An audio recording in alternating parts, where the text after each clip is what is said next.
April 15th, aka the tax filing deadline, is in a few weeks. Are you ready? Don't worry, I got you. Not only can you watch this video, but I also link below an entire blog post that covers everything that you need to know about doing your taxes for 2024. I'm going to go over the deadlines, penalties, tax refunds, tax credits, and some bonus tips for the beginners. Hi, I'm Janet, founder of Doing Well. We dive into your psychology and your finances to guide you to a healthier relationship with your money. First things first, we're going to start off with some dates, but don't worry if you don't catch everything because it's also linked below in the blog post. For this current tax season, the IRS started accepting tax returns on January 29th. Most people know that the tax filing deadline is April 15th. What you may not know is that you can request a 6-month extension before April 15th by filing the form 4868. That will extend your deadline to mid-October. Here's a table of all the important dates that you might want to keep in mind. Let's not forget about the state income taxes. Most states align their deadlines with the federal one. But to help you out, here are all the states linked so you can check their respective deadlines. What if you can't make the April 15th deadline? Remember that you have to file the extension before April 15th. So don't wait till the last minute. Even if you file an extension, it doesn't delay the requirement to pay the taxes owed. So make sure you make the necessary payments on time. If you're eligible for an IRS refund for your 2023 taxes, you have 3 years to file or else it gets turned over to the Treasury. And be careful of potential late penalties or fees by failing to file or pay taxes by your extended deadline. What kind of penalties are we talking about here? The late filing penalty is generally 5% per month, up to a max of 25%.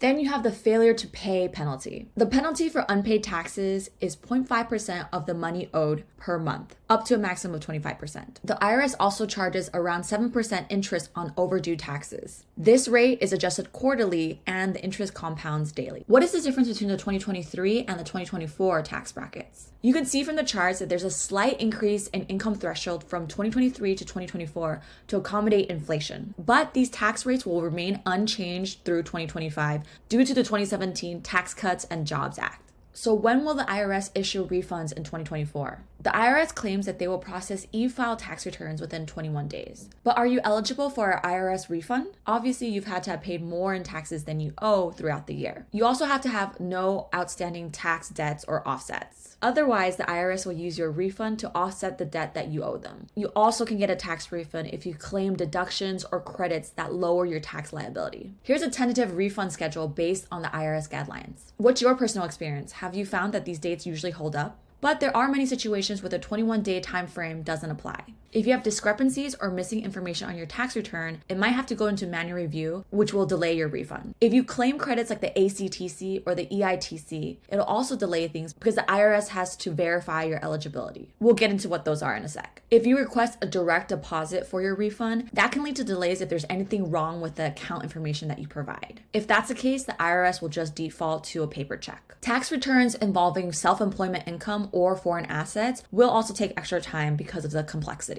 And of course, if you file by paper instead of e-filing, that could lead to longer processing times. Did you know that you can track your refund online? Go to the IRS website, hover over refunds, and click Where's My Refund? Then go to Check Your Refund. On the next page, enter your tax ID number, filing status, tax year, and refund amount. This tool will tell you if your return was received, refund approved, and refund sent. How can you avoid refund delays? File early. Delaying your taxes means less flexibility if issues arise. And if you fail to file your return on time, it can complicate your tax refund status. Double check for accuracy. Ensure your return is error-free and all the information is correct. Common issues include misspelled names and incorrect social security numbers. Avoid filing with an incorrect status. Single, married, filing jointly, separately, with dependents. All of that is important to get right because it affects your deductions, tax credit eligibility, and your overall tax responsibility. Consult a professional if you're not sure. Keep your documents organized. You should maintain copies or scans of any tax documents throughout the year for your own reference. What about the child tax credit? What is it and how much is it? It's a tax benefit for eligible taxpayers to have qualifying dependent children, and it's designed to help families with the cost of raising children. The maximum tax credit for each child under the age of 17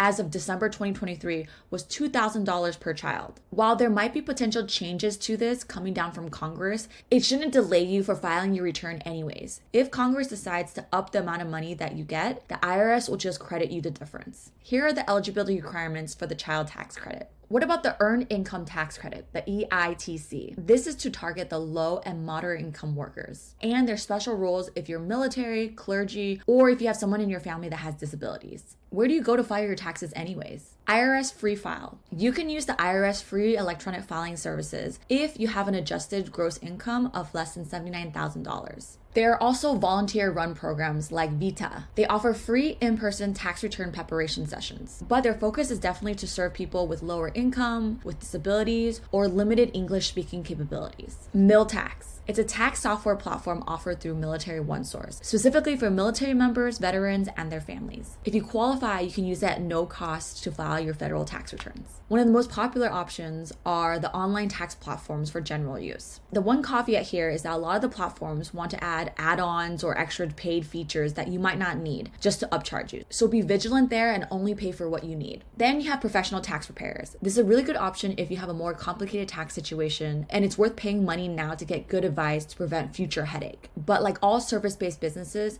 not all tax preparers are created equal, so you definitely want to get good referrals from people that you trust. Then you have paper filing. If you prefer to file your taxes by mail, you can download the form from the IRS website, fill it out, and mail it in. Just know that this method can take 6 to 8 weeks to receive your refund. So to wrap up, here are my tips for beginners. Please gather your tax documents throughout the year. Your W-2s, your 1099s, any forms that report your income, deductions, and receipts. This will make your life a lot easier when it's time to do your taxes. Determine your filing status. A lot of the rules are different depending on that status. So it's important for you to know what your status actually is because it has effects on your credits, refunds, dependents, etc. Check if you qualify for any tax credits or deductions that you might not know about. There's a student loan interest deduction, the American Opportunity Tax Credit, Lifetime Learning Credit, Savers Credit, the Earned Income Tax Credit, Child Tax Credit, and more. File electronically. I know it's 2024, I probably don't have to tell you this, but it's better to file electronically because it's a lot faster, convenient, and trackable than a paper form. And lastly, seek help if needed. You don't want to mess this up. Doing it yourself might not be worth the stress. It might be better to talk to a tax professional who's an expert in this field, so you're maximizing your credits and refunds and minimizing your penalties.